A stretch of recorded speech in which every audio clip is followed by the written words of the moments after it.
Student discontinue, आपको पता है डिसकंटिन्यू का मतलब, इसको आप कहते हो डिटैच, डिटैच करना। ओके, अगला वर्ड इसमें बहुत अच्छा आता है कि एग्जाम में जो अक्सर पूछा गया है, दैट इज एब्ज्योर। एब्ज्योर का मतलब आपसे पूछे तो आप क्या कहोगे? सबका सेम मतलब है, क्या करना, बीच में काम को छोड़ देना, या कोई काम बीच में ही क्या कर देना, डिसकंटिन्यू कर देना।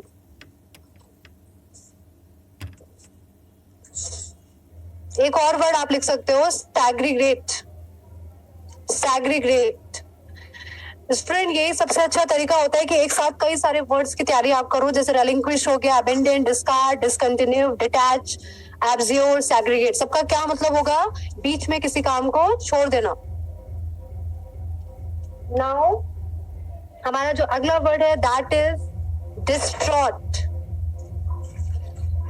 डिस्ट्रॉट, इसमें डिस्ट्रॉट का मतलब क्या होता है? डिस्ट्रॉट का मतलब होता है बहुत ज्यादा, जैसे आपने डिप्रेस्ड सुना होगा ना, जो इंसान बहुत ज्यादा कंफ्यूज्ड रहता है, उसके सामने बहुत सारे ऑप्शन होते हैं तो वो यही नहीं समझ पाते भाई ये करे या ये करे।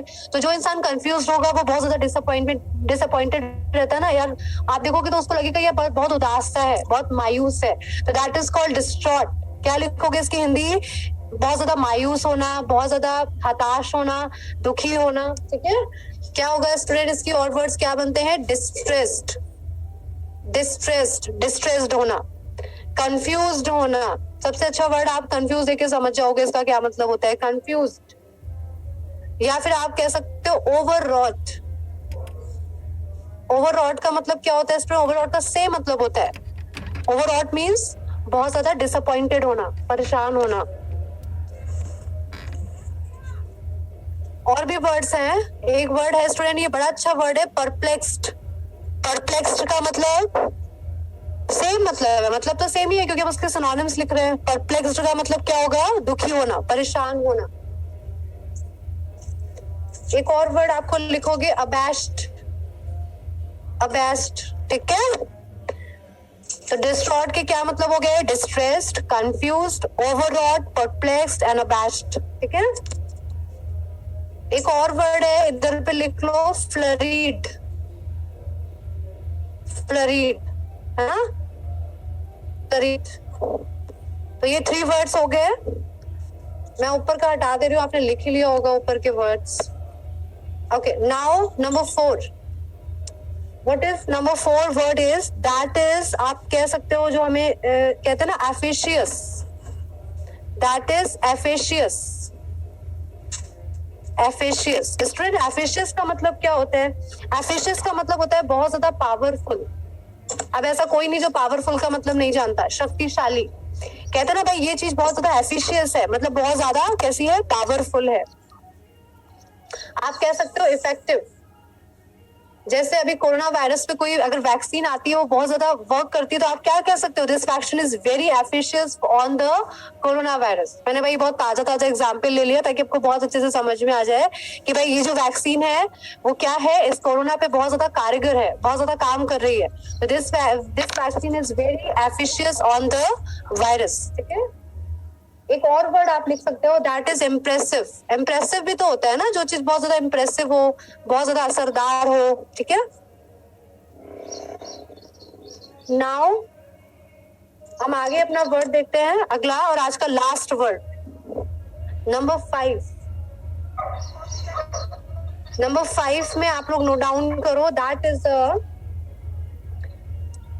The desecration. Student, desecration, DESCRATION, desecration. ठीक है, ये डेस्क्रेशन लिखोगे। अब ये अच्छा यहाँ पे एक सेकेंड मैं स्पेलिंग दोबारा लिख दे रही हूँ, आप लोग कंफ्यूज हो जाओगे। डेसिक्रेशन, ठीक है, ई छूट गया था, मिसिंग हो गया था बीच में। Desecration, okay. क्या होता है स्टूडेंट डेसिक्रेशन का मतलब? डेसिक्रेशन का मतलब होता है इम्प्योरिटी। अब इम्प्योरिटी का मतलब सब जानते हो ना, इसलिए मैं एक ऐसा वर्ड ले रही हूँ जिसका मतलब आपको पहले से आता है। इम्प्योरिटी का मतलब क्या होता है? जिसमें कुछ बुराई हो, कोई मतलब गंदगी मिली हो, दैट इज कॉल्ड डेस्क्रेशन। यहाँ पे एक बहुत अच्छा शब्द है, इसमें आप कहते हो ब्लास्फेमी। ये एग्जाम में बहुत आता है, आप लोग नोट डाउन कर लो इसको। ब्लास्फेमी, ब्लास्फेमी का मतलब स्टूडेंट इम्प्योरिटी, अशुद्ध, अशुद्ध होना, है ना। Blasphemy, impurity, desecration. एक और बहुत अच्छा शब्द है, that is sacrilege, sacrilege. Last word is profanation. कहते ना ये चीज प्रोफेनेशन हो गई, मतलब समझ लो ये चीज कैसी हो गई, अशुद्ध हो गई, खराब हो गई, प्रोफेनेशन, प्रोफेनेशन। ठीक है, तो सभी को ये क्लियर हो गया। एफिशियस का मतलब पावरफुल, इफेक्टिव, इंप्रेसिव। डेस्क्रेशन का मतलब क्या हो गया स्टूडेंट, अशुद्ध होना, खराब होना। कौन कौन से सिनोनिम्स हो गए इसके, impurity, blasphemy, sacrilege and profanation. Okay, तो यहाँ पे हमने सिर्फ 5 वर्ड डिस्कस नहीं किए, 5 वर्ड के साथ बहुत सारे वर्ड्स हो गए। एक साथ आप देखो तो कितने सारे वर्ड्स हो रहे हैं। ठीक है, ठीक है। तो अभी आप लोग अच्छे से इसको नोट डाउन कर लेना, बाद में नोट डाउन कर लेना। वीडियोस जब आपको मिलेंगे संकल्प क्लासेस चैनल में, तो आप वहां से उसको नोट डाउन करते रहना। ठीक है, और आज जो हमें स्टार्ट करना है that is the past tense. ठीक है, अभी तक के प्रेजेंट टेंस हम डिस्कस कर चुके हैं, आज हमें डिस्कस करना है पास्ट टेंस के बारे में। आप लोग पास्ट टेंस के बारे में पढ़ते आ रहे हो बहुत पहले के टाइम से, और सभी को पता है पास्ट टेंस क्या होता है। जब कोई इवेंट पहले हो चुका है ना, कोई घटना पहले घटित हो चुकी है, उसके बारे में बात होती है, जिक्र होता है सेंटेंस में, तो हम उसको कहते हैं पास्ट टेंस। ठीक है, इसमें आपको पता है लास्ट में एक तो अगर हम सबसे पहले बात करें तो कौन सा पार्ट है स्टूडेंट, पास्ट इंडेफिनिट। कौन सा पार्ट आता है सबसे पहला, पास्ट इंडेफिनिट। तो सबसे पहले पास्ट टेंस में भी हम किसके बारे में बात करेंगे, पास्ट इंडेफिनिट की। चलो, तो थोड़ा सा without your wasting of time मैं इसका स्ट्रक्चर आपको बताती हूँ। क्या होता है, सब्जेक्ट, वर्ब की सेकेंड फॉर्म प्लस ऑब्जेक्ट। क्या इस स्ट्रक्चर में किसी को कोई डाउट है? ये तो आप पढ़ते ही आ रहे हो, जाने कितने छोटे क्लासेस से आपको पढ़ाया जा रहा है ये, है ना। सब्जेक्ट, वर्ब की सेकेंड फॉर्म प्लस ऑब्जेक्ट, ये स्ट्रक्चर आपके दिमाग में होना चाहिए, that is a past indefinite. Okay, अगर मैं बात करूं कीवर्ड्स की, ऐसे कौन से कीवर्ड्स हैं जो अगर आपको दिख जाएं तो आप समझ जाओगे कि वहां पे कौन सा टेंस होगा, पास्ट इंडेफिनिट होगा। पास्ट इंडेफिनिट का मतलब वहां पे वर्ब की कौन सी फॉर्म यूज होगी, सेकंड फॉर्म यूज होगी। अच्छा, एक बात मैं आपको बता दूं, बहुत सारे स्टूडेंट्स ना वर्ब की सारी फॉर्म से वाकिफ नहीं है। आपने छोटे क्लासेस में वर्ब की फॉर्म्स पढ़ी है, जैसे आपने गो, वेंट, गॉन पढ़ा हुआ है ना, बाई का पढ़ा हुआ है, बहुत एक बेसिक बेसिक पढ़े हुए हैं। लेकिन मैं आपको बता दूं, आप जिस लेवल की तैयारी कर रहे हो ना, एसएससी एंड बैंक की, उस लेवल पे आपको वर्ब के सारे फॉर्म आने चाहिए और एक लेवल पे आने चाहिए। ठीक है, लेकिन वो मैं आपको अभी नहीं कराऊंगी, कल की क्लास में मैं आपको सारे एडवांस लेवल के वर्ब के फॉर्म बताऊंगी जो आपके लिए इंपॉर्टेंट है और जो आपको नहीं पता होंगे, I am sure about it. ठीक है, आपको गो, वेंट, गॉन पता होता है, भाई यहाँ पे गो, वेंट, गॉन से काम चलने वाला नहीं है। तो मैं आपको बता दूं, कम से कम टॉप जो है, टॉप 20 जो है, जो एग्जाम्स में आते हैं, उनके फॉर्म को लेके बड़ा कंफ्यूजन होता है। ठीक है, तो मैं कल डिस्कस करूंगी, अभी आपको समझ में नहीं आएगा मैं एक्चुअली किसके बारे में बात कर रही हूँ, तो वो मैं कल बताऊंगी आपको क्या है। ठीक है, बट अभी आप वेट करो थोड़ा सा। कौन से कीवर्ड्स हैं स्टूडेंट, बिफोर, एगो, यस्टरडे, मेरे साथ साथ नोट डाउन करते जाओ, before, ago, yesterday. Student, last से रिलेटेड कोई भी वर्ड आ जाए, जैसे last day, last week, last month, last night, अगर ऐसा तुमको कुछ भी लिखा हुआ मिल जाए, समझ जाना है कि वहां पे पास्ट इंडेफिनिट होगा। ठीक है, जैसे मैं आपसे कहूं लास्ट मंडे, तो ये वो शब्द है जो शब्द अगर आपको सेंटेंस में मिलते हैं तो आप कहोगे यहाँ पे कौन सा टेंस है, पास्ट इंडेफिनिट होगा। चलिए मैं एक एग्जांपल ले लूं यहाँ पर, I had lived here, I had lived here 10 years ago. I have lived here 10 years ago. Student, आप लोग मुझे ये बताओ, इसमें क्या कोई मिस्टेक है या सेंटेंस बिल्कुल करेक्ट है? I had lived here 10 years ago. देखो, सबसे मेन बात क्या है, मैंने आपसे कहा ना एगो आया हुआ है, तो अगर एगो है तो फिर हैड यूज नहीं होगा। हैड का यूज नहीं होगा, बिकॉज मैंने आपको क्या बताया, अगर एगो आ रहा है तो आप किसका यूज करोगे, सिंपल पास्ट टेंस का यूज करोगे। That's mean I lived here, ये हियर है यहाँ पे, ठीक है, I lived here 10 years ago। और हैड लगाने से ये क्या बन रहा था, पास्ट परफेक्ट बन रहा था। जबकि आपको क्या बोला अभी आपने रूल में कि अगर आपको एगो दिखेगा तो आप कौन सा यूज करोगे, पास्ट इंडेफिनिट का यूज करोगे। यानी I lived here 10 years ago।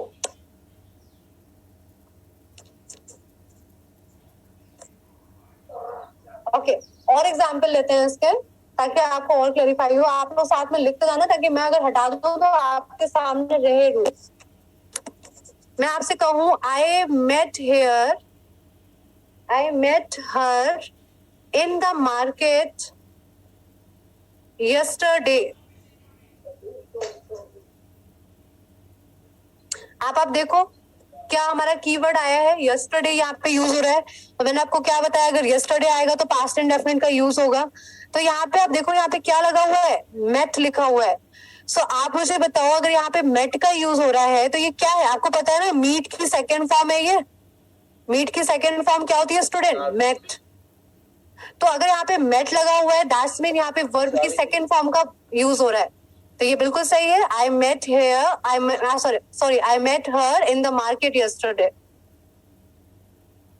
किसी को कोई कंफ्यूजन? सीधी सी बात है, हमारे कीवर्ड्स में से कोई भी वर्ड आपको मिल जाए, अगर आपको एरर फाइंड करने को आ जाए एग्जाम में, और यहाँ पे अगर हैड लिखा हो या कुछ भी लिखा हो पास्ट इंडेफिनिट के अलावा, समझ जाना कि वर्ब से रिलेटेड गलती है वहां पे। फिर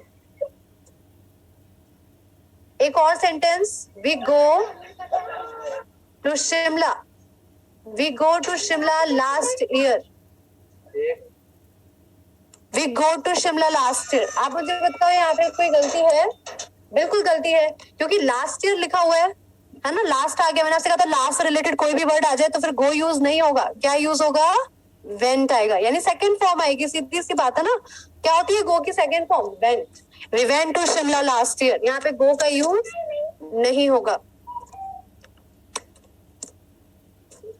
आई थिंक ये पास्ट इंडेफिनिट सबको क्लियर हो गया कि हमारे कीवर्ड्स में अगर हमको कोई दिख जाएंगे तो ना आप पास्ट परफेक्ट का यूज करोगे, ना आप पास्ट कॉन्टिन्यूअस का यूज करोगे, ना पास्ट परफेक्ट का यूज करोगे। किसका यूज करोगे, सिर्फ पास्ट इंडेफिनिट का। That's it. पास्ट इंडेफिनिट के अलावा कोई भी यूज नहीं कर सकते, पास्ट का कोई अदर टेंस भी यूज नहीं करोगे, ठीक है। चलिए हम आगे बढ़ते हैं। अब हम बात करते हैं पास्ट कॉन्टिन्यूअस की। बस हो गया, पास्ट इंडेफिनिट पे एक ही रूल था, हो गया। अब आ जाओ पास्ट कॉन्टिन्यूअस टेंस पे। सबसे पहले इसका थोड़ा सा स्ट्रक्चर बात करते हैं, और इसकी हिंदी क्या स्टूडेंट आती है, रहा था, रही थे, और रहा था, रही थी, रहे थे, यही निकलती है ना हिंदी। सबको पता है ये बात, भाई मैं काम कर रहा था, तुम पढ़ाई कर रहे थे, इस तरह से, ठीक है। क्या स्ट्रक्चर होता है स्टूडेंट, थोड़ा सा रिपीट करना जरूरी है। सब्जेक्ट, वॉज वर, वर्ब की फोर्थ फॉर्म, या इसको हम क्या कहते हैं, प्रेजेंट पार्टिसिपल, और क्या यूज होता है, plus object.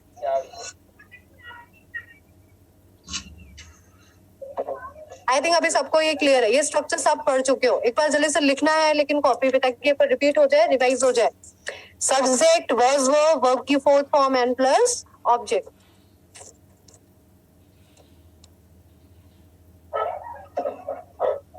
Okay, now we are going to discuss rule number 1 related to past continuous tense. Past continuous का rule number 1 सभी को समझना, और बहुत ध्यान से समझना प्लीज, बहुत ध्यान से सुनना। पहले मैं बोल क्या रही हूँ, प्लीज उसको पहले सुनो। देखो, अगर आपकी कोई घटना पास्ट में जारी है, कोई आपका काम है जो आप पास्ट में कर रहे थे, आपका कोई घटना पास्ट में जारी है, आपने क्या किया, बीच में कोई दूसरा काम स्टार्ट कर दिया। आप सुनना मेरी बात, मैंने क्या किया, कोई काम जो है वो पास्ट में जारी था, तो आप जो काम जारी था उसको किस में बनाओगे, पास्ट कॉन्टिन्यूअस में। लेकिन बीच में अगर दूसरी घटना घटित हो गई हो तो वो किस में रखोगे, सिंपल पास्ट में। ऐसा होता है ना, जैसे आप किताब पढ़ रहे थे, एकदम से कोई आपके घर में घुस आया, होता है ना। ऐसे बहुत सारे काम होते हैं जो आप पास्ट में कर रहे होते और एकदम से बीच में कोई दूसरा काम स्टार्ट हो जाता है। तो आप लोग पहले क्या लिखोगे, पहले तो स्टेटमेंट लिखोगे, तो लिखोगे, मैं हिंदी में ही लिख दे रही हूँ, समझने के लिए हिंदी बहुत अच्छी रहती है, तो आप हिंदी में भी लिख सकते हो। मैं इंग्लिश में भी बताऊंगी, जो इंग्लिश मीडियम वाले हैं वो इंग्लिश में लिखेंगे।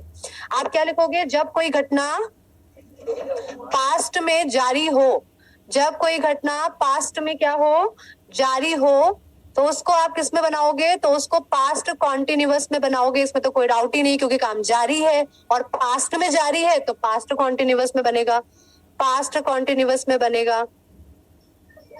यदि उसी दौरान बीच में कोई दूसरी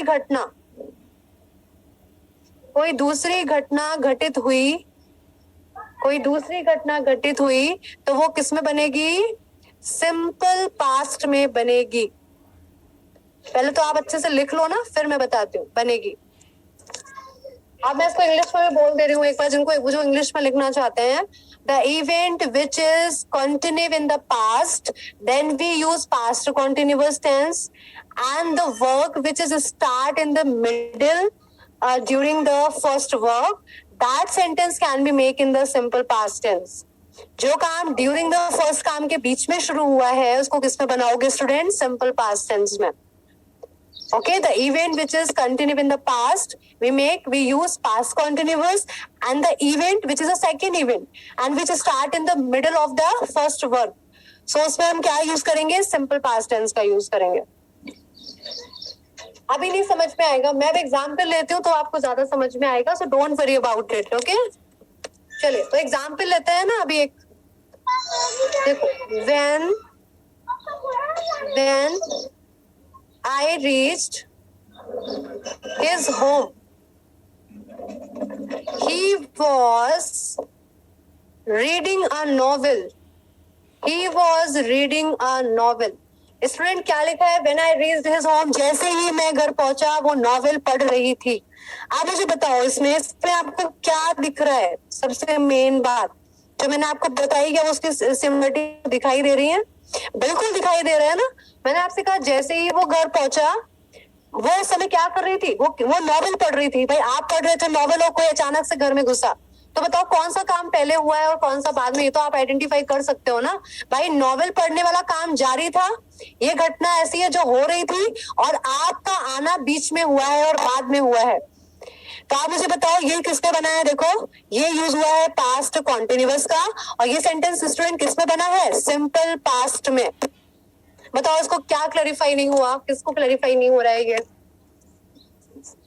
भाई दोनों घटना पास्ट की है, ये भी क्लियर है ना आपको, दोनों इवेंट पास्ट के हैं, लेकिन एक काम उसमें से हो रहा था और एक काम बीच में हुआ है। तो जारी होना और काम होने में फर्क है ना। तो नॉवेल के पढ़ने का काम जारी था तो हमने इसको किसमें बनाया स्टूडेंट, पास्ट कॉन्टिन्यूअस में, और आप बीच में एकदम से आए हो तो वो किसमें बना, सिंपल पास्ट में। अब एग्जाम में एरर क्या आती है, जरा ध्यान से सुनना, क्या आता है एग्जाम में, एक्चुअली में पूछते क्या है, जरा ध्यान से सुनना। मैं हटा दे रही हूँ, रूल आपने लिख ही लिया होगा। देखो, when I reached his home, he read his novel. आप मुझे बताओ, he read नहीं, ये read है। ये एक्चुअली read को आपको पता है ना, read पढ़ा जाता है सेकंड फॉर्म में, तो this is a second form of read. When I reached his home, he read his novel. अब इसमें क्या मिस्टेक है? आपको इस तरीके का सेंटेंस मिल सकता है एग्जाम में, एक वेन से शुरू होगा, कॉमा लगा के दूसरा सेंटेंस लिखा होगा। आपने इसकी हिंदी निकाली तो क्या पता चला, व्हेन आई, जैसे मैं घर पहुंचा, ही रीड अ नॉवेल, वो नॉवेल पढ़ रहा था। आपको पता है ये दोनों टेंसेस कभी सिंपल पास्ट में तो बन नहीं सकते। आपके दिमाग में तुरंत आएगा ये बात, क्यों? क्योंकि आपने रूल पढ़ रखा है, पढ़ रखा है कि जब कोई काम होता है, दो इवेंट पास्ट में होते हैं, तो कोई ना कोई ऐसा इवेंट है जो कॉन्टिन्यूअस में जाता है। अब आपको क्या आइडेंटिफाई करना है कि एक्चुअली में कौन सा इवेंट पास्ट कॉन्टिन्यूअस में जाएगा, तो कौन सा जाएगा, ही रीड हिज नॉवेल। ठीक है, तो भाई वो किताब जो पढ़ने वाला काम है वो जारी है ना, तो इस सेंटेंस में क्या मिस्टेक है, सेकंड सेंटेंस में मिस्टेक है। यानी यहाँ क्या होना चाहिए, he was reading his novel. When वाला सेंटेंस कभी नहीं बन सकता, ये ट्रिक्स होती है कि व्हेन वाला सेंटेंस कभी कॉन्टिन्यूअस में नहीं बन सकता। When I reached his home, he was reading his novel. अब इस सेंटेंस को एक और तरीके से कहा जाता है। अब ये सेंटेंस या तो एग्जाम में व्हेन करके आएगा या कैसे आएगा, जरा देखो ध्यान से देखो, ताकि मैं उसको भी हटा नहीं रही इसीलिए, ठीक है। इसको पहले मैं लिख दूं दोबारा अच्छे से, क्या बनेगा right sentence, he was reading his novel. अभी इसमें किसी को कोई दिक्कत नहीं है। चलो इसको और कैसे बनाते हैं, आई रीच्ड हिज होम। अगर आपको कॉमा हटाना है, आप चाहते हो सेंटेंस को कंबाइन कर दो, ये कॉमा हट जाए बीच में से। I reached his home while he was reading a novel।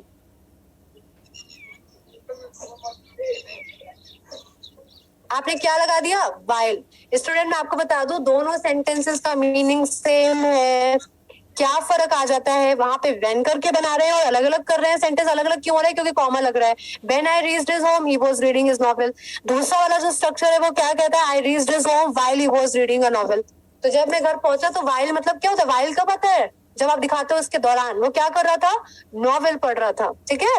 मेरे घर पहुंचने के दौरान वो क्या कर रहा था, नॉवेल पढ़ रहा था। तो एवरीबडी क्लियर, इसको जल्दी से नोट डाउन करो ताकि मैं एक अच्छी सी ट्रिक आपको बताऊं लास्ट में, जो आपके लिए एग्जाम में बड़ी हेल्पफुल रहने वाली है। आई थिंक उसको लिख लिया होगा। मैं आपको फिर बता दूं, दोनों सेंटेंस का मीनिंग एक ही है, कहने का तरीका अलग है। एक हमने व्हेन करके भी बना सकते हो इसी बात को, व्हाइल करके भी कह सकते हो। तो क्या आपको समझ में आया पास्ट कॉन्टिन्यूअस के रूल नंबर 1 में, कि अगर दो घटनाएं पास्ट की हैं और एक घटना जारी है तो उसको बनाओगे कॉन्टिन्यूअस में। जो काम पहले से जारी था वो कॉन्टिन्यूअस में, जो काम बाद में हुआ है वो सिंपल पास्ट में। ओके चलिए, अब मैं जिस ट्रिक पर बात कर रही थी उसको करते हैं। अभी आप लोग, जब मैं आपसे कह रही हूँ ना, सिर्फ रूल्स पढ़ते जाओ, टेंशन लेने की ज्यादा जरूरत नहीं है। आप लोग रूल पढ़ते जाओगे ना साथ में, तो फिर क्या होगा एट द एंड, रूल्स को पढ़ने के बाद हम एक जो सेशन है ना वो प्रैक्टिस के ऊपर रखने वाले हैं, पूरा 1 घंटा प्रैक्टिस के ऊपर, कि भाई जो चीजें आप सीख रहे हो एक्चुअली में उनको हम एग्जाम में करेंगे कैसे। अभी बहुत लोगों के दिमाग में सवाल चल रहा है कि मैम आप तो सिर्फ रूल पढ़ाते जा रहे हो, आते कैसे हैं आप वो तो बताओ। भाई मैं बीच में नहीं बताऊंगी, वो एक क्लास जो रहेगी आपकी वो सिर्फ प्रैक्टिस के ऊपर रहेगी, लेकिन थोड़ा सा पेशेंस रखो, पहले एक बार रूल पढ़ डालो सारे, फिर उनको हम एक्चुअली में अप्लाई कैसे करते हैं, एग्जाम में आता कैसे है, उसके लिए भी एक क्लास रखेंगे। So don't worry about it, okay. अभी तुम्हारा काम है सिर्फ रूल्स पढ़ना और समझना। चलिए आइए ट्रिक पे आते हैं। क्या है ट्रिक स्टूडेंट, अगर सेंटेंस हमारा व्हेन से स्टार्ट हो रहा है, ध्यान रखना, अगर व्हेन से सेंटेंस से स्टार्ट हो रहा है, यानी आप कह सकते हो व्हेन वाला जो पार्ट होगा, व्हेन वाला जो सेंटेंस वाला पार्ट है वो हमेशा वर्ब की सेकेंड फॉर्म में रहता है। वर्ब 2 का मतलब क्या होता है student, second form of verb. लेकिन आपका जो वाइल वाला पार्ट है ना, आप कभी भी नोट करना, वाइल वाला जो पार्ट होता है ना वो हमेशा किस में रहता है student, was were plus verb की फोर्थ फॉर्म। मतलब आप कह सकते हो वो आईएनजी वाला पार्ट होगा, यानी वर्ब की फोर्थ फॉर्म वहां पे यूज होगी। बताओ आपको समझ में आया, किसको ये समझ में नहीं आया मुझे पूछ सकता है, जो लोग लाइव सुन रहे हैं वो भी पूछ सकते हैं। भाई अगर वेन वाला पार्ट है तो वो किस में रहेगा, सेकेंड फॉर्म में रहेगा। आपने एग्जाम्पल देखा ना। और वाइल वाला पार्ट स्टूडेंट किस में रहता है, आईएनजी में रहता है। अगर उन्होंने आपको एग्जाम में इसमें इंटरचेंज करके दे दिया, मतलब पार्ट तो वेन वाला है, उन्होंने क्या लिखा है, when I was reading a novel, समझ आना वहां पे गलती है। जैसे उन्होंने कहा when I was reaching his home he was reading a novel, suppose ये लिखा है। तुमको यार कुछ देखना ही नहीं, तुमको क्या पता है कि वेन है तो यहाँ पे रीचिंग तो हो ही नहीं सकता, आईएनजी फॉर्म तो आ ही नहीं सकता वेन वाले पार्ट में। वेन वाले पार्ट में स्टूडेंट क्या आता है, सेकेंड फॉर्म आता है, अभी हमने लिखा है यहाँ पे। तो यहाँ पे क्या होगा, when I was reached his home. भाई सेंटेंस तो कुछ भी हो सकता है, मैं आपको सिर्फ बेसिक समझाना चाहती हूँ। आगे बिल्कुल सही लिखा है, यहाँ पे गलती है। क्या होगा, when I reached his home, ना कि रीचिंग होगा, ठीक है। और अगर वाइल वाला है तो उसमें आईएनजी आएगा। आप बताओ किसको ये चीज क्लियर नहीं है। ये ट्रिक है, शॉर्ट में लिखा दी है, आपको बहुत काम आएगी जब आप करोगे क्वेश्चंस। वन वाला पार्ट है, सेकंड फॉर्म ला दो। वाइल वाला पार्ट है, आईएनजी आएगा। नहीं लगा है, समझ आओ गलती है वहां पर। चलो अब आगे बढ़ते हैं, इसमें ज्यादा टाइम वेस्ट नहीं करते, सबको क्लियर हो गया होगा रूल, इसका रूल नंबर 1। स्टूडेंट अब हमारा रूल नंबर 2 जो है ना, ये इसका लास्ट रूल है, कॉन्टिन्यूअस का लास्ट रूल है, पास्ट कॉन्टिन्यूअस का, ठीक है। क्या है स्टूडेंट ये रूल, ध्यान से सुनना। अगर पास्ट में कोई दो काम जारी हैं और वो दोनों कार्य एक साथ हो रहे हैं, देखो मैं कितना क्लियर बोल रही हूँ हिंदी में, इसीलिए मैंने आपसे पहले क्या बोला था, एक ही काम जारी था और दूसरा काम बीच में हुआ, बाद में स्टार्ट हुआ। अब मैंने क्या बोला, दोनों काम जो है वो एक साथ हो रहे हैं, मतलब एक के बाद एक नहीं हो रहा है, दो पास्ट के काम जो है वो क्या हो रहे हैं स्टूडेंट, एक साथ हो रहे हैं, एक ही समय में हो रहे हैं। तो जब दोनों काम स्टूडेंट एक साथ ही हो रहे हैं और कंटिन्यू है, तो दोनों सेंटेंस किस में बनेंगे, आप सोच के बताओ। अगर दोनों काम जारी हैं, दो इवेंट, दोनों इवेंट जारी हैं, तो दोनों ही पास्ट कॉन्टिन्यूअस में बनेंगे। ऑलराइट, तो आप क्या लिखोगे, अगर पास्ट की दो घटनाएं या पास्ट के दो इवेंट्स एक साथ जारी है, एक साथ जारी थे, एक साथ जारी है, और दोनों काम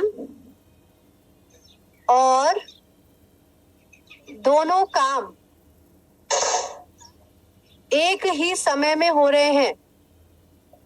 मेरी हिंदी की राइटिंग अच्छी नहीं आ रही है ना, कोई बात नहीं, आप लोग समझ रहे हो ना, लिख लेना। अगर पास्ट की दो घटनाएं एक साथ जारी हैं या जारी थी और दोनों काम एक ही समय में हो रहे हैं, हिंदी में समझना जरूरी है ना, एक ही समय में हो रहे हैं, यानी आप कह सकते हो same time, the two events which happen at the same time।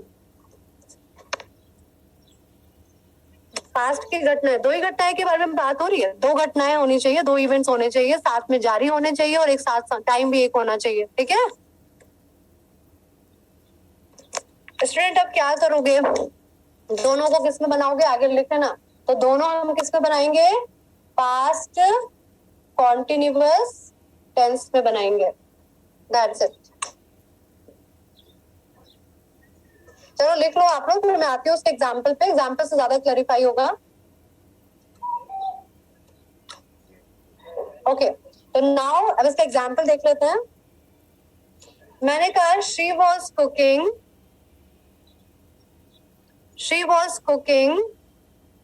while he was reading newspaper। She was cooking